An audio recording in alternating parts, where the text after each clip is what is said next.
Patrick Lynch from CFE Media and Technology, and I'm joined here by Cory Engel in our next episode in the Tech Talk series. Cory, thanks for joining us. Tell us a little bit about yourself. Hey, I'm Cory, application engineer with Automation24. So question one, how do temperature controllers process input signals, make adjustments, and ensure they're maintaining the set point? Yeah, so most temperature controllers will have a number of inputs they can accept. Common ones would be a thermocouple, like a J, K, T, S, etc. type of thermocouple, or an RTD, like a PT100 or a PT1000. Some of them can also accept an input from a temperature transmitter that would have, say, an analog signal, like a 4 to 20 milliamp or 0 to 10 volt DC signal. Regardless of what type of input signal, they're going to take that input and that will give them the information they need to know what the process temperature to be controlled is. They will then, of course, based on their programming and their set point, they will monitor that process temperature compared to their set point and make any adjustments to their output signal as needed to drive that temperature either up or down as designed. Great. So when discussing ramp and soak functionality, can you delve into the specifics of how the programming of temperature changes over time, ramp, and the periods of maintained temperature, soak, are achieved? And how do temperature controllers manage these transitions so smoothly? Yeah, so for a ramp and soak program, I have an example here on this graph to kind of walk through it. Basically, a ramp and soak program would be defined by you have several segments here, which would be between your set points. And essentially all it is several different set points where the user can define what those set points are and how much time you have between each one, and you can have it hold, which would be a soak, at each set point or between each set point, and then a ramp, of course, would be going from one set point to the next if you're increasing or decreasing your set point. Yeah. Great. So next question, can you illustrate how the temperature controllers interface with other system components such as sensors or actuators in a typical application? And then the second part of that question is what kind of signals are typically used and how does this communication work?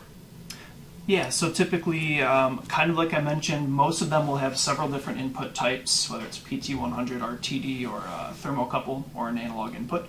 And then the type of output will typically be, you can have like a relay switching output, and that could just say turn on or off a heater or a cooler, some kind of cooling device or heating device. Or provide a signal to a controller that controls those devices, of course. But you could also have a controller, temperature controller, that will have an analog output that could drive, say, a pump or a valve to a heat exchanger, for example. So you kind of have several different input and output options, just depending on what your process needs are. Great. Could you delve into some of the diagnostic or error detection features that modern temperature controllers may have, and how do these functions help in preventing system failures or mitigating potential issues? Yeah, so most modern temperature controllers should have some kind of error screen or error functionality where if it detects a loss of input, for example, it's no longer going to know what the process temperature is, so it'll throw an alarm.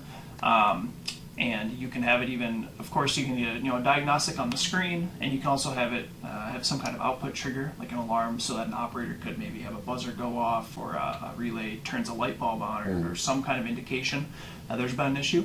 And then you can also, most of them, you can program them to actually just kill their output, so you're not, for example, trying to heat something up without any kind of feedback and potentially causing an accident. Great. So last question, from a programming perspective, what algorithms or PID control strategies are used in temperature controllers to ensure the optimal response to any disturbances or changes in the process conditions?